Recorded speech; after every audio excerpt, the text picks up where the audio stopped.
नमस्कार, आप देख रहे हैं द बिहार टॉप। मैं हूं आदेशपुरी। बीपीएससी 70वीं सिविल सेवा मेंस रिजल्ट कल शाम घोषित कर दिया गया। 5401 कैंडिडेट सफल हुए जिन्हें जनवरी फरवरी में होने वाले इंटरव्यू में शामिल होना है। आपको बता दें कि 20,034 कैंडिडेट मेंस परीक्षा दिए थे और 15,000 से अधिक छात्र इंटरव्यू से वंचित रह गए। देखिए, यह तो तय था पहले से कि 15,000 को बाहर होना ही है, लेकिन आपको हम बताएं कि इसमें से बहुत सारे ऐसे कैंडिडेट थे जो कि कंपटीशन देते अपनी गलतियों से, या फिर एक माहौल 70वीं के समय में बनाया गया जो कि काफ़ी प्रभावकारी रहा उनके सिलेक्शन नहीं होने में। अब देखिए कि रिजल्ट एग्जाम मेंस एग्जाम होने से 2-3 दिन पहले तक छात्र सुप्रीम कोर्ट में टकटकी लगाए थे और 3-4 महीने रोज हल्ला होता था कि पीटी एग्जाम ही कैंसिल हो रहा है। इन सब में आखिर वो कैंडिडेट 5401 कैसे सफलता प्राप्त किए और बहुत बड़ी संख्या में बहुत ही योग्य कैंडिडेट कैसे बाहर रह गए और आगे क्या उनकी रणनीति होनी चाहिए 71वीं को लेकर, 72वीं को लेकर, इन सब को लेकर चर्चा करेंगे। हमारे साथ हैं परफेक्शन आईएएस के चंदन प्रिय सर। और बता दें आपको, हम 70वीं के समय इनके यहाँ से लगभग 4,000 के आसपास कैंडिडेट मेंस दिए थे और रिजल्ट भी उतना ही दमदार आया है। इन सब को लेकर बात करेंगे। सर, सबसे पहले रिजल्ट को लेकर क्या कहेंगे? देखिए, सबसे पहले तो जिन भी अभ्यर्थियों को सफलता मिली है उन सभी को हार्दिक शुभकामनाएं, और कुछ अभ्यर्थी या बहुत सारे अभ्यर्थी जो असफल रह गए हैं उन सभी को आपको फिर से मेहनत करना है और पिछली जो गलतियां हुई हैं उन गलतियों में सुधार करना है। पहचानना है कि कौन सही जगह है, कौन गलत जगह है। पहचानना है कि कौन सही शिक्षक हैं, कौन आपको रील वाले शिक्षक हैं, कौन रियल वाले शिक्षक हैं। इसको पहचानना है और उन गलतियों में सुधार करके आपको सफलता तक पहुंचना है। ठीक है ना? तो छात्र को ये समझना पड़ेगा कि कहाँ गलतियां हो रही हैं। अब देखिए, मेंस के सर 70वीं के परिप्रेक्ष्य में बात करेंगे, क्योंकि बड़ा ही सर ये विवादित, अब कुछ विवाद तो सही भी था उसमें, बिल्कुल, और बहुत बड़ा हिस्सा जो था कि सीधे झूठ के बुनियाद पर टिका हुआ था। लगातार हम और आप सभी लोग विरोध किए थे। उस समय हम लोगों को गद्दार और न जाने दलाल क्या क्या बोला गया, बहुत कुछ बोला तो गया। सर, आप पूरे 70वीं के माहौल को कैसा देखते हैं? क्योंकि 70वीं एक बहुत बड़ा ड्रास्टिक चेंज का समय था। देखिए, हुआ क्या ना कि 70वीं बीपीएससी में पहली बार इतना ज्यादा सीट निकला। आपने ही बताया कि बहुत बड़ी बहाली है, दुनिया की मतलब इतिहास की सबसे बड़ी बहाली। आपने कई बार इसको बोला भी था। तो लोगों को लगा ना कि जो सिविल सर्विसेज के शिक्षक नहीं भी थे उनको लगा कि ये बहुत बड़ी अपॉर्चुनिटी है।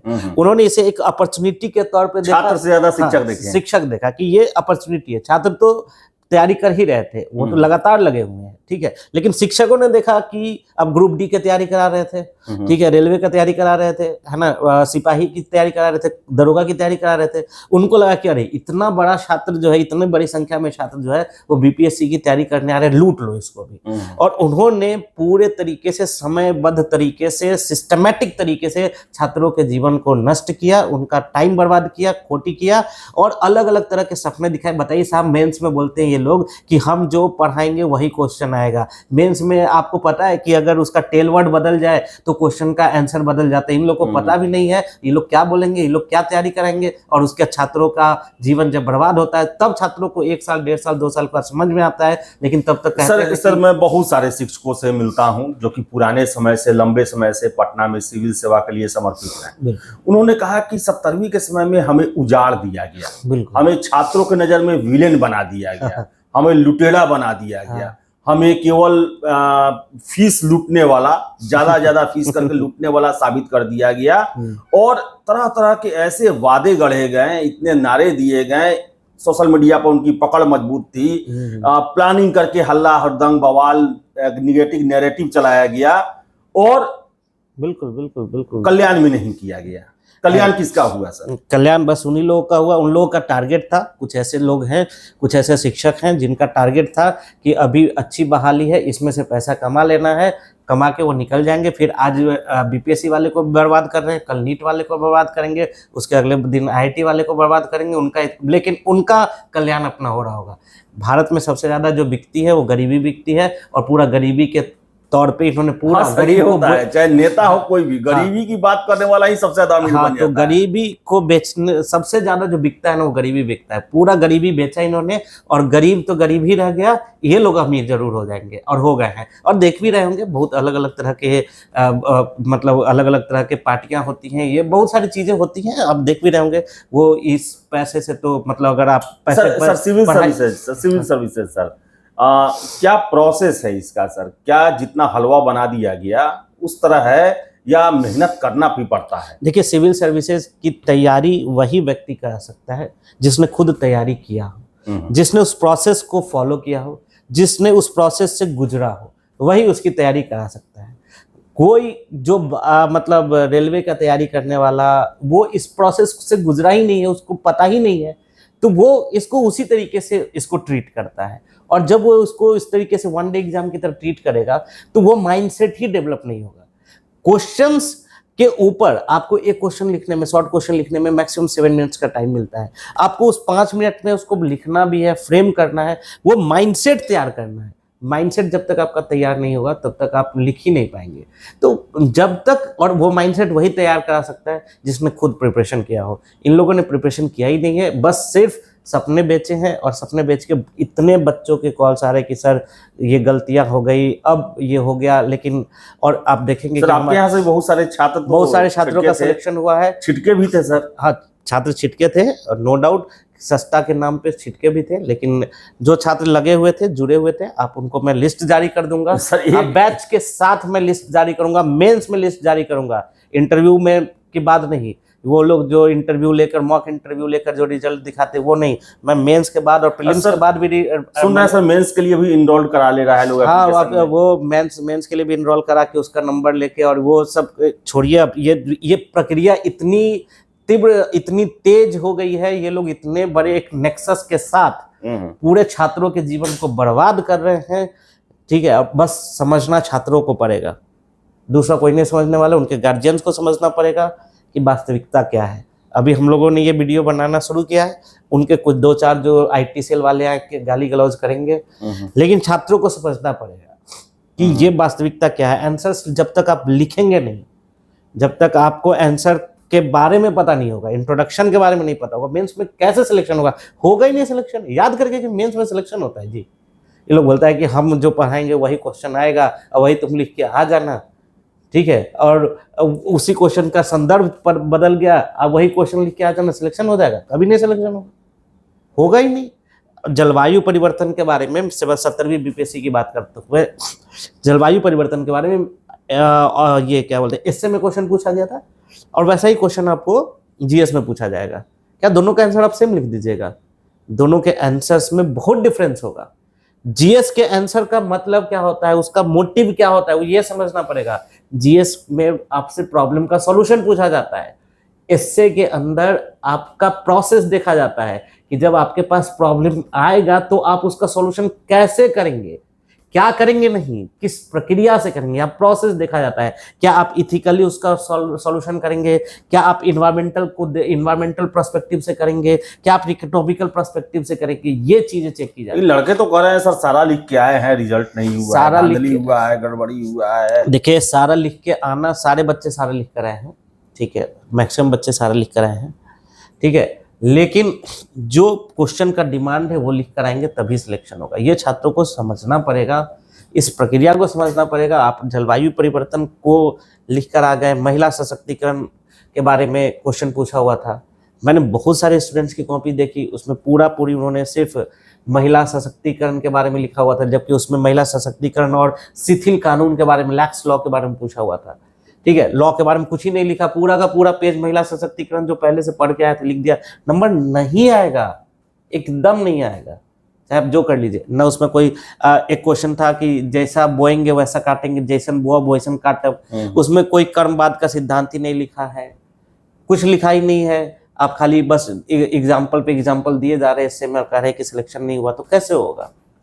करना पड़ेगा, आपको प्रक्रिया से गुजरना पड़ेगा और उन लोगों से पढ़ना पड़ेगा। उन लोगों, आपके वो सीनियर हो सकते हैं, कोई आपका फैमिली मेंबर भी हो सकता है, आपके फैकल्टी हो सकते हैं, लेकिन उनसे पढ़ना पड़ेगा, उनसे सीखना पड़ेगा जिन्होंने उस प्रक्रिया को फॉलो किया है। उन्हीं से होगा, दूसरे लोगों से नहीं होगा। ये बात आपको समझना पड़ेगा। छात्र हमेशा पूछते हैं जी, कि आप कहते हैं कि सही जगह पकड़े, सही किताब पकड़े, कैसे पता चलेगा? ये एक बहुत बड़ी समस्या होती है छात्रों के पास कि कैसे इस प्रोसेस को फॉलो किया जाए, कैसे उसको समझा जाए। और शुरुआत में छात्र होता है कि छात्रों को समझ में नहीं आता है। सर, रील्स की दुनिया, जो चिंगारी निकलता है आंखों से, और ये जो छात्र हैं, अब कुछ छात्र तो हैं जो कि इनका दरबारी करते ही हैं, कुछ भी हो जाए वो नहीं मानेंगे, लेकिन बहुत सारे छात्र हैं दिग्भ्रमित होते हैं सर। बिल्कुल। तो पहचान कैसे होगा सर इन सब चीजों का? देखिए, रील्स की दुनिया और रियल दुनिया दोनों अलग अलग होती है ना। आपको समझना पड़ेगा कि रील्स की दुनिया में जो दिख रहे हैं वो उनके पास इतना फुर्सत है, इसका मतलब पढ़ नहीं रहे हैं। जब पढ़ नहीं रहे हैं तो ऑब्वियस सी बात है कि वो इधर इन सभी चीज़ों में ही रहेंगे, दिखावटी चीज़ों में ही रहेंगे। तो रील्स की दुनिया बिल्कुल अलग होती है, रियल दुनिया अलग है। आपको समझना पड़ेगा, प्रोसेस को फॉलो करना पड़ेगा। आपको एक सिविल सर्विसेज एक तपस्या है, ये बात छात्रों को समझना पड़ेगा। ये तपस्या आपको भी करना पड़ेगा और आपके साथ साथ उसको भी करना पड़ेगा जो आपका शिक्षक है, जो आपका मार्गदर्शक है। दोनों को उस तपस्या से गुजरना पड़ेगा, दोनों को उस भट्टी से गुजरना पड़ेगा, तब कर आप उस लायक बनेंगे कि आपका सिलेक्शन होगा। ऐसे ये घुमावटी फिरावटी बातों से सिलेक्शन। आपके यहाँ से कितना हुआ है सर?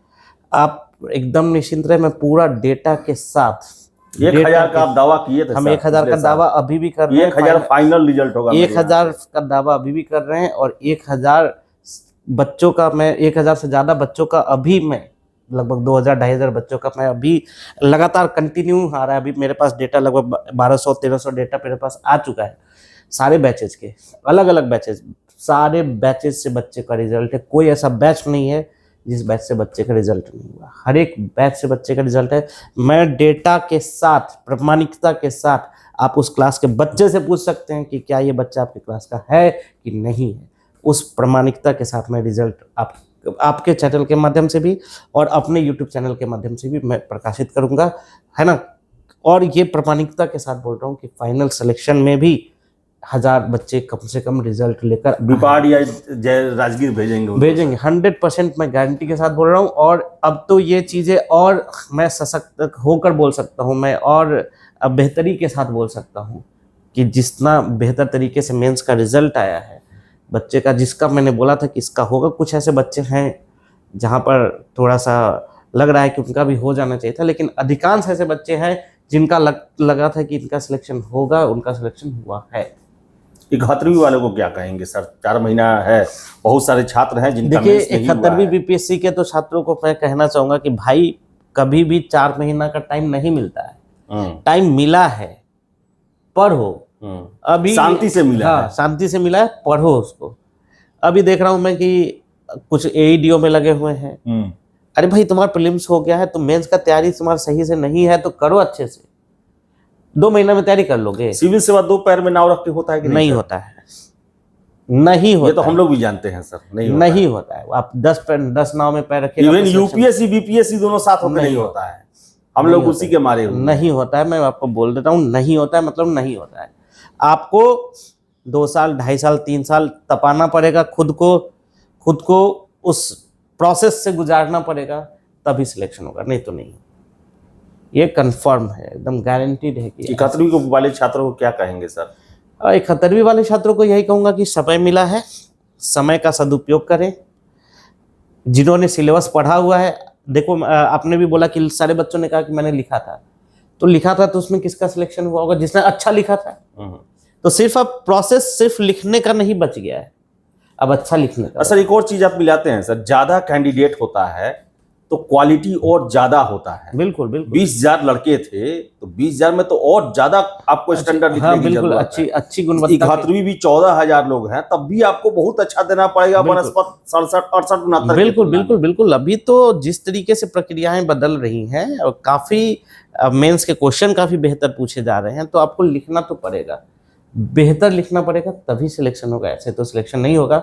आपको बहुत सारी इनरिचमेंट के चीजें आ गई हैं, डायग्राम कैसे बनाना है, कहाँ पे कोई चीज को कोट सर सबसे पहले तो मुझे लगता है क्वेश्चन ही समझना, क्वेश्चन का डिमांड क्या है, यही बहुत बड़ी संख्या है छात्रों की। और आज भी आप देखेंगे ना तो छात्र उसमें जो मेन कोई एक चंपारण आंदोलन मिल गया, चंपारण आंदोलन में क्या पूछा है नहीं पता है। मैंने भी कल चर्चा किया था वीडियो में सर, और मैं जानता हूँ रियलिटी, आप तो सर शिक्षक हैं, मैं तो खुद जानता हूँ कि एक शब्द लड़ गया पूरा उसी पर, बाकी जो आपने पढ़ के लिख आए हैं वही लिख के आते हैं। अब बहुत अच्छा एग्जाम चला, बहुत अच्छा एग्जाम, तो वैसे सिलेक्शन नहीं होगा, मतलब नहीं होगा। ये यूनिवर्सिटी का एग्जाम नहीं ये यूनिवर्सिटी का एग्जाम नहीं है कि सभी पास कर जाएंगे, सभी का फर्स्ट डिवीजन आ जाएगा। ये यूनिवर्सिटी का एग्जाम नहीं है, ये एग्जाम प्रक्रिया का है, सिविल सेवा का है। ये सेवा, और ये लंबे समय से, ये ऐसा नहीं कि आज, ये लंबे समय से इसी प्रक्रिया से गुजरता रहा है। लंबे समय से इसमें सबसे जो बेस्ट है उनका ही चयन होता है। आप ही लोग आगे जाकर राज्य चलाएंगे, देश चलाएंगे, तो इस तरीके से तो चयन होगा नहीं, ऊपर ऊपर तो चयन होगा नहीं। आपको पढ़ना पड़ेगा, आपको अपने आंसर्स लिखने पड़ेंगे, कंटेंट डेवलप करना पड़ेगा, कंटेंट को इनरिच करना पड़ेगा, और इधर उधर बकैती नहीं करना पड़ेगा। बकैतीबाज टीचरों से बचना पड़ेगा, तभी सिलेक्शन होगा, नहीं तो नहीं सिलेक्शन नहीं होगा, मतलब नहीं होगा। नहीं होगा तो नहीं होगा। और यही बात हम आपको लगातार जब से सिविल सेवा को लेकर खबर करते हैं, ये बताते हैं कि देखिए सिविल सेवा है, इसमें जो है शॉर्टकट नहीं चलता है, इसमें जो है वो चूरन नहीं चलता है, इसमें आपको अपना देह गलाना ही पड़ेगा, समय देना ही पड़ेगा, विभिन्न पुस्तकों का अध्ययन करना पड़ेगा, और सबसे बड़ा बात, हर एक चीज का चयन करना पड़ेगा आपको। आपके पास हजारन मटेरियल है, उसमें से आपको उपयोग वाला चीज को चयन करना। हम लोग जब शुरू में दिल्ली गए थे 2006 में, तो उस समय के सीनियर यही कहते थे कि बुक लिस्ट बनाओ, बुक लिस्ट बनाओ, क्योंकि सिलेबस तो पता नहीं है ज्यादातर बच्चों को। अगर सिलेबस पता हो जाएगा ना तो बहुत सारा काम हो जाएगा। बहुत सारे छात्रों को सिलेबस नहीं पता है कि इसके अंदर क्या करना है। सिलेबस अगर आपको डिकोड हो जाए तो आपका आधा काम हो जाएगा, ठीक है। और सबसे लास्ट में यही कहना चाहूंगा कि देखिए, सत्य जो है परेशान हो सकता है, पराजित नहीं होता है। ये बात इस लोगों को समझना पड़ेगा। ये तो सही है सर, एकदम जानते हैं हम। ये सत्य परेशान हो सकता है, आप कितना भी परेशान कर ले, लेकिन सिलेक्शन तो यहीं से होगा सर। एकदम ये बात सही है। 70वीं के समय में ही सर, आपको याद होगा, मैं तो हर एक चीज में 70वीं का उदाहरण देता हूँ, इतना झूठ बोला गया, डंके की चोट पर आके झूठ बोला गया, बिल्कुल 100 मीडिया कैमरों के सामने झूठ बोला गया, बिल्कुल खड़ा झूठ बोला गया, झूठ बोला, हर एक आदमी बोला, बिल्कुल। ये है, अंततः वही हुआ जो होना था। बात सब लोग झूठे साबित हुए। तो चयन जो है ना, चयन प्रक्रिया में शामिल होने के लिए आपको मटेरियल का भी चयन करना पड़ेगा, आपको शिक्षक का भी चयन करना पड़ेगा, आपको मेंटर का भी चयन करना पड़ेगा, सभी चीजों का चयन करना पड़ेगा, तभी आप सिविल सर्वेंट बनते हैं। ये नहीं कि आप भेड़ चाल में चल दिए, जैसा सुर बजाया उसी सुर पर नाचने लगे, वैसे लोग नहीं बनते हैं। जो लाइन से अलग हट के चलते हैं, सही लाइन पकड़ते हैं, वही अंत में सिविल सर्वेंट बनते हैं। तो चलिए, इस वीडियो में इतना ही। बहुत लोगों का ऑब्जेक्शन भी होगा इन बातों पर, ऑब्जेक्शन भी स्वीकार्य है, सब स्वीकार्य है। आईटी सेल वाले भी एक्टिव होंगे, वो भी स्वीकार्य, उनका भी स्वीकार्य है, और सलाह होगी वो भी स्वीकार्य है। लेकिन सबसे मेन उद्देश्य ये है कि आप पढ़िए, आपका कल्याण हो, आप सेल्फिश बनिए, आपको कंपटीशन निकालना है, हजारों लोग को आपको पीछे करना है, और उसके लिए आप किसी के दास या किसी के भक्त नहीं बन सकते, या किसी के बहकावे में नहीं आ सकते, अपने आप को बचाना होगा। तो हम लोग का ये सर का साथ इसलिए था क्योंकि 1 सालों से हम लोग देख रहे हैं, पिछला सर अभी यही 17-18 तारीख से शुरू हुआ, 18 तारीख से नाटक, और पूरा जो है वो पटना को उजाड़ के तहस नहस कर दिया गया। जो एक सिविल सेवा का सेंटर बना था 2022-23 तक, हम लोग सुनते थे, छात्र ही कहते थे कि अब दिल्ली जाने की क्या जरूरत, पटना में ही सब कुछ है। सब कुछ चौपट हो गया, तबाह हो गया, हजारों शिक्षक आ गए, तरह तरह की बातें आ गई, तरह तरह के एजेंडा आ गया, और ले देकर दुर्भाग्य जो है वो छात्र ही झेल रहे हैं, बाकी सब कुछ सही है। तो इन सब से बचे, हमारा उद्देश्य बस यही रहता है कि आप कम से कम सही राह पर चले। बिल्कुल। मंजिल मिलना या ना मिलना आपके कर्म पर निर्धारित करेगा, लेकिन राह तो कम से कम सही चुने। तो चलिए, इस वीडियो में इतना ही। वीडियो पसंद है लाइक शेयर करें, हमारे चैनल द बिहार टॉप को सब्सक्राइब जरूर कर लें। धन्यवाद।